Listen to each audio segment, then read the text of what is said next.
Let us help you reach your peak in retirement. It's time for Retirement Elevated with Sean Lee. Hey gang, welcome into another edition of the Retirement Elevated podcast with Sean Lee and myself. Sean, managing partner at Elevated Retirement Group, me lobbing the questions at him. What's going on, pal? How are you? Just preparing for the weekend. Yeah. Some family time. Yeah, you were just telling me before we started that your son's got a basketball game, second grade. Pretty cool, a lot of fun. Oh, man, it's the best. Yeah, that's good. It is the best. When they're at age, it's like technique sometimes out the window. Hey, it's the refereeing is a little sporadic. Okay, all right. Fair enough. Little bit of traveling, a little bit of double dribbling. Well, hey, LeBron does it, so he can do it. Hey, they're just preparing for their NBA careers. That's right, exactly. Yeah, if he can travel, on a nationally televised game, why can't the kids, right? Exactly. Yeah. Good stuff. And that's, that comes to, I think I saw him say afterwards that he's like, yeah, I just spaced. He's like, I just totally forgot what I was doing and I just took like 4 steps. And it's like, hey, all right, at least you owned up to it. So, that's like good idea. So that's some of his decision-making skills there on display. And that's what we're going to talk about. How you like that for a segue? I love it. Emotions and decision-making this week on the podcast. Most people like to think, I guess anyway, that they always make decisions based on logic. My wife says that she does that, and I'm like, yeah, okay, sure. Mm-hmm. And, of course, I'm probably do the same thing, and she looks at me like I'm crazy as well and have 2 heads. But the truth is that emotions always play a factor into things. So let's talk a little bit about that. What kind of emotions do you find, Sean, when you're sitting down with folks that typically drive financial decisions? Is it just the 2, fear and greed? Those were the 2 that I was going to say, and I think those tend to drive a lot of our emotional decisions, and we've talked about it in the past. This financial idea of financial marketing. Mm-hmm. Most financial marketing is built off of either fear or greed. Sure. Yep. And there's no logic track or logic-based formula to make decisions. It's, hey, the market's going to correct, so you need to do this, or you have an opportunity to make all this money, so you need to do this, where there's really no well thought out process behind it to get you in the position that you want to be to succeed. And so that's why we always look at, let's look at a logical process to help you make decisions that are based on facts and real expectations rather than myths, misunderstandings, and emotions. Because when you start to bring fear, greed, and those myths and all those different emotions in, you're making decisions that are almost knee-jerky. Yeah. Okay, so here I've got kind of a question here posed for you. So I'll use my brother as an example. So he's 61, and earlier this year, or sorry, not this year, I guess it would have been last year, 2019, because I'm totally still forgetting that we're into 2020 already. But last year, when we started to have, I think it was in May maybe, or we started to have quite a bit of a decline on the market. And he started wondering if he should pull out because he's already 61. So he's thinking about he's over 59 and a half, doesn't have to take a penalty. Should he start taking his money out so that in case the market started to decline, basically, right? And I said, no, hang in there. My feeling is, and again, I don't have a crystal ball, and nobody I work with has a crystal ball, but my feeling is it's going to be okay. Well, obviously it stayed strong up to like 29.3 or 4. Now, at the time of this podcast, it's fallen about 1,000 points or so. He started the same conversation again. Oh, maybe I should pull it out because the market's on a big decline, so it could be crashing. So do you see people making those kinds of emotional decisions just in that kind of a vacuum, I suppose? Yes and no. Okay. And so I see that happening on the yes side when there's not clarity. Okay, and he's 61 and not working with an advisor.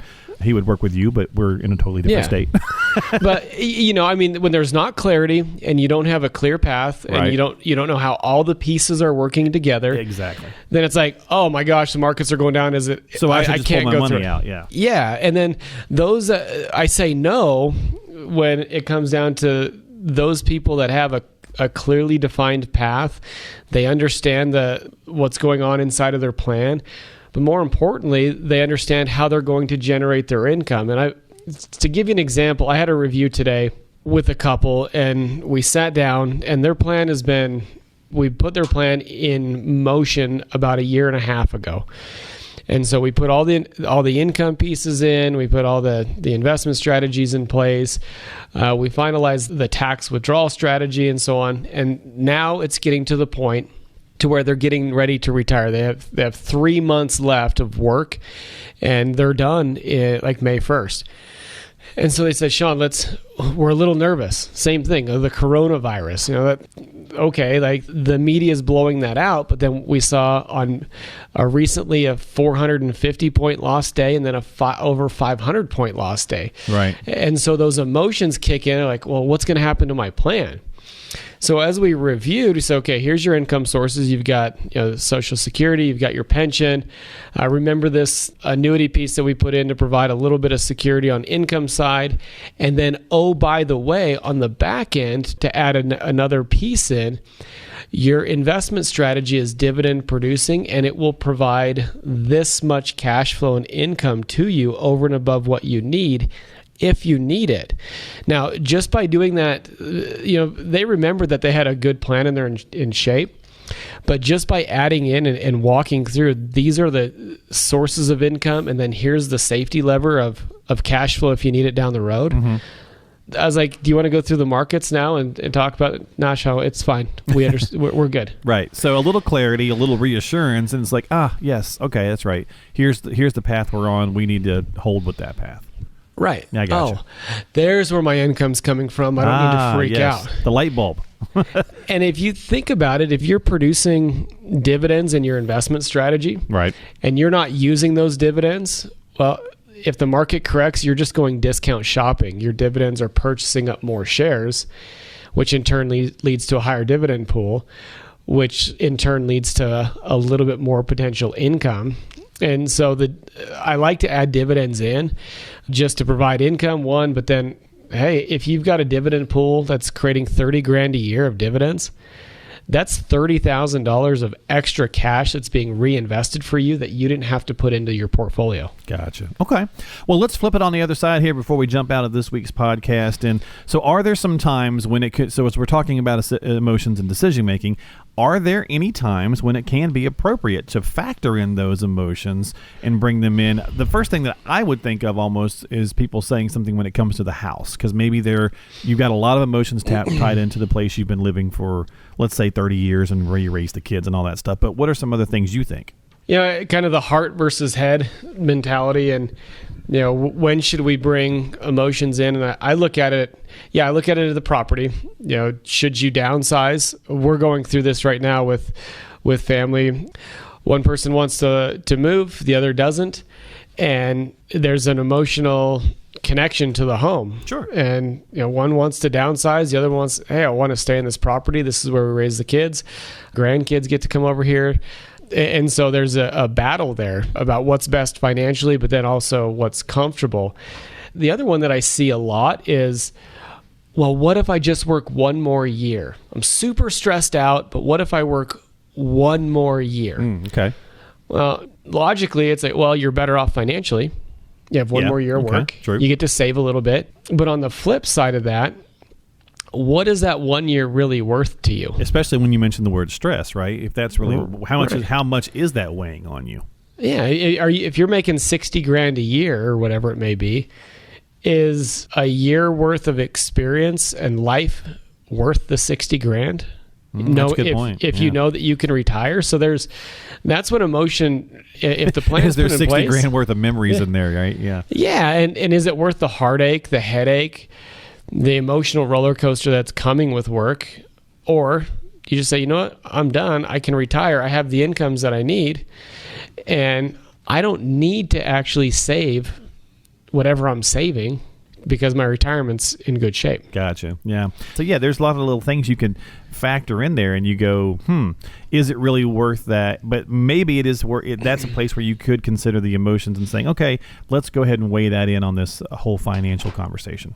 Exactly. Interesting. Yeah. All right. Well, I think that'll work for this week on the podcast. Keep them short and sweet so we can hopefully toss out some useful nuggets. So if you are wrestling with emotions and decision making, don't fret. Everybody does. That's all right. But make sure that, to kind of Sean's analogy there, his story about some people that he's currently working with, make sure that you have a conversation with your advisor or with Sean and his team and get a little clarity so that you can kind of see the light at the end of the tunnel, and you say, okay, yes, hearing all the stuff about the market drop with the coronavirus or this, that, and the other, that's got me a little rattled, and that's understandable. That makes you human. But seeing how things all play together in your specific plan may also alleviate some of that stress and alleviate some of that worry and have that kind of light bulb aha moment. So there you go. As always, make sure you tune into the podcast. We would certainly appreciate it. If you need to reach out to Sean and the team, they are here to help. You just have to simply call them at 800-599-9895. That's 800-599-9895. Now, as always, make sure you subscribe to the show. Share it with somebody who might need to hear the message or could benefit from it. You can find it on their website at elevatemyretirement.com. That's elevatemyretirement.com, and you can always subscribe to it on Google, Apple, Spotify, so on and so forth, and there's ways to share it that way as well. Sean, buddy, thanks for your time, and good luck tonight with the big kids of the second grade. Thanks, man. Appreciate it. No problem. We'll see you next time here on Retirement Elevated.